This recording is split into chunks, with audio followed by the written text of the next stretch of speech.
تعالي بقى شوفي معايا السوت القمر دي.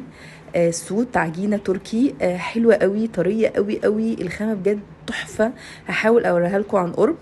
السوت عباره عن قطعتين، الجاكيت والبنطلون. البنطلون تلبيسه مرتاح جدا، انا لابسه اول مقاس في الموديل كله. التلبيس بتاعه حلو قوي قوي، ده غير ان خامته تحفه، غير شياكته طبعا طبعا حلوه قوي قوي قوي. هوريكم كمان الظهر عامل ازاي في لون تاني، وهحاول كمان اصور لكم الموديل عن قرب عشان تشوفوا خامته عامله ازاي. بصوا تفاصيله تحفه، الفينش يجنن يجنن بجد.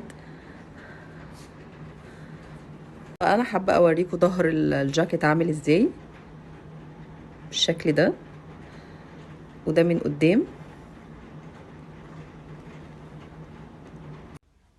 وده اللون التاني معانا، اللون الاسود في فوشيا، حلو قوي قوي.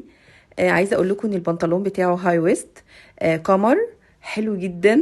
السوت عباره عن قطعتين بس، انت بقى تقدري تلبسي تحتيه بيزك باللون اللي انت عايزاه. الظهر فيه نفس الكتابه دي او الحروف دي، طبعا في منه كذا لون هتشوفوهم معايا.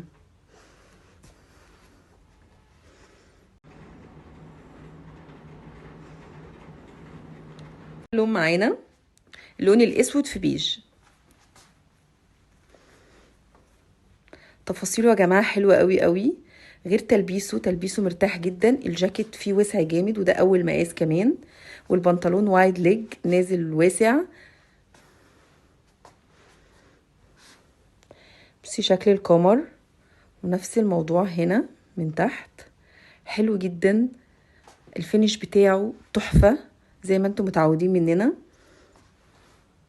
الخامه صوف عجينه طريه، لون كمان مطرقع قوي، حلو جدا، بيش في احمر. الموديل ده يا جماعه فري سايز، تلبيس مرتاح قوي قوي قوي.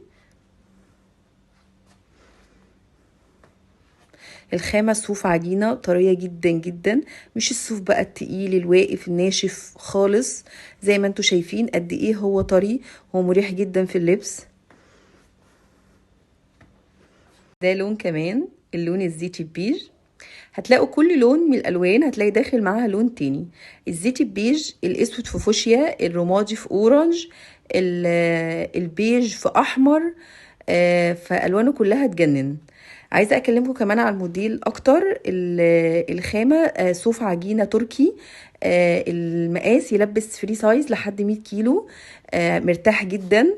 الخامة طرية جدا جدا ومريحة في اللبس. طول الجاكيت 85 سنتي زي الصورة اهو.